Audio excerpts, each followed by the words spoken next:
जो स्माइल आती है पेरेंट्स के चेहरे पे एक बार सिलेक्शन के बाद, वो करोड़ों में भी नहीं खरीदा जा सकता है। मेरे दिमाग से जब ये फियर ऑफ फेलियर गया, फेल हो जाऊंगी तो क्या होगा, उसको मैंने स्विच करके ऐसे देखना शुरू किया कि एग्जाम में जब सक्सेस होगा तो मेरा क्या होगा। एक होता है डिज़ायर फॉर सक्सेस, जुनून जो होता है ना, वहाँ पे जो लास्ट 1.5-2 साल में जो जुनून आया सक्सेस के लिए, तो आई थिंक वो वर्क किया, वो मेरे फेवर में। इस एग्जाम में इंटेलिजेंस से ज़्यादा पेशेंस अगर है आपके अंदर, तो शायद इंटेलिजेंस भी फेल हो जाती है। अगर आप हार्डवर्क नहीं करोगे तो कोई और आपकी सीट लेके चला जाएगा। बहुत ज़्यादा सोर्सेज के पीछे ना भागें। दूसरा, रिवीजन पे बहुत ज़्यादा फोकस करें। तीसरा जो है कि पढ़ाई जो शुरू करें प्रीवियस क्वेश्चन को ध्यान में रख कर करें। जितना आप रगड़ सकते हैं खुद को रगड़े, ये मौका मिला है तो कोई भी कसर ना छोड़े, क्योंकि गिल्ट जब एक आता है इंसान के मन में कि थोड़ा और कर लेते, तो उससे ज़्यादा पेनफुल लाइफ में कुछ नहीं होता है। दोस्तों, मेरे साथ हैं अपेक्षा मैम, जिन्होंने इस बार 67th बीपीएससी में 7th रैंक हासिल की है और now she is going to be a deputy collector, यानी कलेक्टर बिटिया। और ये कामयाबी इतनी आसान नहीं होती है मिलनी, इसके पीछे बहुत स्ट्रगल होता है और मैम के साथ भी स्ट्रगल रहा है। आज मैम के साथ मैं डिस्कस करूंगा कि ये जो जर्नी रही है सिविल सर्विसेज की, कैसी रही है, इन्होंने किस तरह तैयारी की, स्ट्रेटजी क्या थी, कौन कौन सी बुक लिस्ट इन्होंने यूज़ की अपनी ओवरऑल प्रिपरेशन के लिए। मैम, सबसे पहले congratulation. Thank you so much. Ma'am, first attempt में इतनी अच्छी कामयाबी हासिल करना, कुछ तो अलग किया होगा क्या? मतलब अगर हम बुक लिस्ट की बात करें, स्टडी मटेरियल की बात करें, उसको किस तरह से आपने सेलेक्ट किया, किस तरह से आपने उसको फ़िल्टर किया? क्योंकि you should be very smart while you are preparing for UPSC और अदर बीपीएससी। सब पहले ऐसा होता था कि मैं बहुत बेसिक्स गलतियाँ करती थी। फॉर एग्जांपल, बहुत ज़्यादा सोर्सेज के पीछे चली जाती थी, रिवीजन प्रॉपर नहीं होता था, मल्टीपल रिवीजन जिसको कहते हैं वो नहीं कर पाती थी। फिर एक प्रीवियस ईयर क्वेश्चन जो होते हैं वो मैं ज़्यादा नहीं उतना एनालाइज करती थी। और तीसरा सर, जो रूटीन मेरा होता था, मैं बहुत ज़्यादा स्ट्रिक्ट रूटीन के पीछे भागती थी, तो वो सब चीज़ें मैंने थोड़े लाइट किया और कुछ चीज़ों को मैंने थोड़ा फोकस ज़्यादा रखा। कहते हैं ना, everything under the sun must be read in this examination, but ऐसा कुछ नहीं है। प्रीवियस ईयर क्वेश्चन ही बताता है कि कैसे तैयारी करना है, किस डायरेक्शन में जाना है। हालांकि क्योंकि अब बीपीएससी भी इवॉल्व कर रहा है, तो थोड़ा सा उस चेंज पैटर्न को भी समझना होगा। जब मैं दे रही थी 67 बीपीएससी, तो मैंने प्रीवियस ईयर क्वेश्चन को बहुत अच्छे से एनालाइज़ किया था और आई थिंक वो मेरे लिए काफ़ी फेवर में रहा। मैं कोई भी एस्पिरेंट जो भी बिहार की तैयारी करने वाले हैं, उनको ये बोलना चाहती हूँ कि जो बिहार स्पेसिफिक क्वेश्चंस हैं वो आप एक बार पूरी तरीके से कर लें। मतलब अगर बिहार की हिस्ट्री पढ़नी है, बिहार की ज्योग्राफी पढ़नी है, बिहार की पॉलिटी पढ़नी है, बिहार की इकोनॉमी पढ़नी है, या बिहार का कोई और डायमेंशन इन्वायरमेंट है, तो ये सब चीज़ों का एक बार रीडिंग मार के एक अपना पर्सनल नोट बना लें किसी किताब से। एक मतलब कोई भी एरिया जो भी जहाँ बिहार से क्वेश्चन आ सकते हैं उनको फॉलो कर ले। बिहार की जो वेबसाइट होती है वो खुद उन्होंने बहुत सारे सेक्शंस में बांट रखा है बिहार गवर्नमेंट ने। उन वेबसाइट्स में जाकर एक बार चेक कर ले कि गवर्नमेंट ने क्या क्या अपने वेबसाइट्स में डाल रखा है। ये सब चीज़ें एक बार वो फिनिश कर ले और उसके बाद वो उस सेक्शन को दोबारा बस रिवाइज़ करें। मतलब कोई बार बार नया सोर्स पकड़ने की ज़रूरत नहीं है, वन टाइम मेहनत कर ले। और चाहे वो हो सकता है पहले अटैम्प्ट में उनको सक्सेस ना मिले, दूसरे तीसरे अटैम्प्ट में जब भी वो दे तो बस उसमें ऐड ऑन करें कुछ नया। उसको कोई नई किताब पढ़ने की ज़रूरत नहीं होनी चाहिए। तो बिहार स्पेसिफिक सेक्शन को मैंने ऐसे टैकल किया। पॉलिटी, इकोनॉमी और कह सकते हैं हिस्ट्री, ये सब जो होती है, मैंने उसका पहले वेटेज देखा कि कितना आ रहा था उस टाइम पे। 67 बीपीएससी के पहले जो 67, 66, 65 हुई थी बीपीएससी, ये पहले जो 10 साल का जो पैटर्न था, मुझे ये देखा कि हिस्ट्री एक बहुत मेजर चंक है बिहार के एग्ज़ाम में। तो मैंने हिस्ट्री के लिए जो घटना चक्र की एक किताब होती है उसको बहुत रिग्रेसली मतलब किया था काफ़ी बार। मतलब आई थिंक 4-5 टाइम्स या 3-4 टाइम्स, मतलब मुझे आई रिमेंबर कि मैंने बेसिक रिवीजन उसका मैंने किया था। उसके अलावा एंशिएंट और मिडाइवल हिस्ट्री के लिए मैंने लूसेंट की 30 पेज की आगे की जो बुक होती है उसको किया था। और मॉडर्न हिस्ट्री के लिए स्पेक्ट्रम। मतलब तो एमसीक्यूज़ मैंने हिस्ट्री के लिए सिर्फ घटना चक्र से ही प्रैक्टिस किए थे। आप एक बार बेसिक्स कर लो और फिर आप प्रैक्टिस करो। तो जो प्रैक्टिस था मेरा वो घटना चक्र से था, तो वो मैंने 2-3 बार उसको कर रखा था।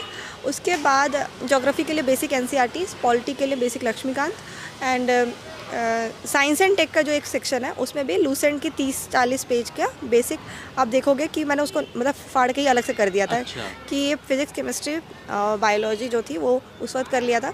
एनसीईआरटीज़ बेसिक कर लिए थे 6 से 10 तक की, और जो उसकी घटना चक्र थी उसे प्रैक्टिस कर लिया था क्या क्या क्वेश्चन प्रीवियस ईयर क्वेश्चन में आ चुका है। लेकिन अभी थोड़ा ऐसा हो गया है कि मैंने, क्योंकि 69th बीपीएससी भी क्लियर किया है, तो उसमें ये पता चला था कि मैंने देखा पैटर्न थोड़ा अब ऐसा है कि डीप नॉलेज को ज़्यादा फोकस कर रहा है। इवन बीपीएससी भी अब यूपीएससी की तरह वो इवॉल्व कर रही है, तो कोई भी सब्जेक्ट की अब थोड़ी डीप अंडरस्टैंडिंग ज़्यादा मांगती है। पहले क्या होता था कि आप जितना हो सके उतना एक्सपेंस कवर करते थे, बट अब थोड़ी डीप अंडरस्टैंडिंग, चीज़ों को समझ के आंसर करना ज़्यादा इंपॉर्टेंट है प्रीलिम्स में। और ऐसे मैंने 3 मेजर सेक्शन कवर कर लिए थे और बचे और कोई इकोनॉमी बजट और इकोनॉमिक सर्वे बजट वगैरह जो है वो मैंने बेसिक जो यूट्यूब्स पे जो आते थे वीडियोस बिहार के, उससे कवर कर लिया था। मैम आपने कोई कोचिंग वगैरह ली थी या फिर कैसे कोई गाइड करने वाला था, मेंटोर था? हाँ। कैसे ये सारी चीज़ें कैसे की आपने? 2018 में जब मैं आई थी तो मैंने एक इंस्टीट्यूट में अपना 1 साल का कोर्स किया था, और जो अभी जो मैंने बीपीएससी का अटेम्प्ट दिया उसमें मैंने कोई कोचिंग नहीं की थी, ये पूरा सेल्फ स्टडी था। हाँ, क्योंकि एक बार क्लासेस कर रखी थी तो दोबारा मुझे करने की ज़रूरत नहीं पड़ी। एंड क्योंकि बिहार का पैटर्न भी थोड़ा अलग था तो मैंने उसको खुद से ही डील किया था। पहला नोट्स जो है वो बेसिक आप पूरा बनाओ पैराग्राफ के साथ। दूसरा, जब सेकेंड रिविज़न करो तो उसको थोड़ा छोटा कर दो, थर्ड रिविज़न तक उसको और छोटा कर दो, और एक पॉइंट ऑफ स्टेज पर लेके जाओ खुद को कि आपके पास एग्ज़ाम के पहले बस 4, 5, 10 पन्ने में आपका पूरा नोट्स कवर हो जाए। बहुत बढ़िया। तो ये मैं मेंस के लिए बोलूँगी।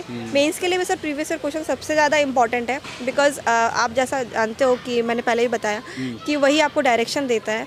आप प्रीवियस ईयर क्वेश्चन को पूरा एटलीस्ट करके जाओ, बिकॉज अगर कोई करके गया तो वो एडवांटेज ले लेगा इस चीज़ का। एग्जामिनेशन हॉल में मेंस जब अटेम्प्ट कर रहे होते हो तो फोकस करो कि जितना हो सके उतना डिमांड ऑफ द क्वेश्चन को एड्रेस करो। जो पूछा गया है बस उसी को आंसर करो, उसके अलावा कोई भी डाइवर्जन ना रखो। तो क्वेश्चन जब अटेम्प्ट कर रहे हो उसी वक्त आप पॉइंटर्स बना लो कि ये एरियाज़ मुझे कवर करनी है अपने 5 पेजेस में, और उस 5 पेजेस को बांट लो कि इस 5 पेजेस में मुझे ऐसे इस चीज़ को कवर करनी है। और आप अगर मान लीजिए 4, 4.5 पेज में हो जा रहा है तो कोई दिक्कत नहीं, आधा पेज छूट गया तो, बट पेज फिल करने के चक्कर में कुछ अननेसेसरी कंटेंट ना ही डाले तो बेटर है, क्योंकि वो जो चेक कर रहे हैं दे नो कि हम कहाँ पे ब्लफ करते हैं। 5 पेज लिखना है तो आपके अंदर ये फियर रहता है कि 5 पन्ने भरेंगे नहीं, तो आप प्राइम नोट्स अपना 5 पेजेस का रख लो। बट जब आप रिवाइज़ करो, क्योंकि आप रिवीजन आप 5 पेज का नहीं कर पाओगे एग्जाम के पहले, तो उसको छोटा करते करते बहुत छोटे पे पहुंचा दो रिवीजन के टाइम, ताकि वो इजीली रिवाइज हो जाए। एक पैराग्राफ को एक वर्ड से याद करने की कोशिश करो कि इस एक वर्ड से मुझे पूरा पैराग्राफ याद हो जा रहा है कि क्या लिखना है। How you were expecting about result and all that? Sir मेरा मेंस पर्टिकुलरली अच्छा गया था, क्योंकि मेंस पे कॉन्फिडेंट थी मैं कि एग्ज़ाम पेपर अच्छा गया है। इंटरव्यू का स्कोर भी मतलब ठीक था, मतलब इंटरव्यू भी ठीक गया था, तो मुझे एक्सपेक्टेशंस थी कि अंडर 100 तो रैंक आएगी। बट मेरे फ्रेंड्स ऐसा बोल रहे थे, क्योंकि उनको ऐसा लगता था मेरी कॉपीज़ देखकर कि तुम्हारी अंडर 10 रैंक जा सकती है, कॉपीज़ तुम्हारी अच्छी है।